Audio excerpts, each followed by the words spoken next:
Click করুন অ্যাপের bell আইকনে আর সাবস্ক্রাইব করুন এবিপি আনন্দ।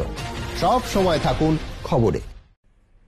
7 দিন পরেও মেলেনি পানীয় জল। জলের দাবিতে দুর্গাপুরের বিধাননগরে স্থানীয়দের পথ অবরোধ।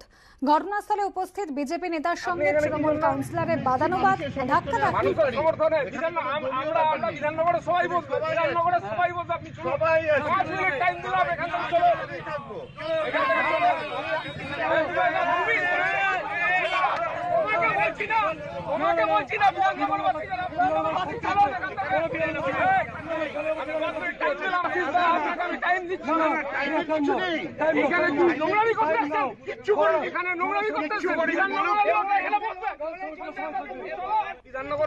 আমাদের জল চাই, আমাদের মুখ্য উদ্দেশ্য হচ্ছে জল চাই, আর কিচ্ছু না।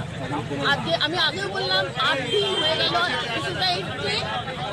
একদিন শুধু জলের গাড়ি এসছে। সেটা কি স্বাভাবিক?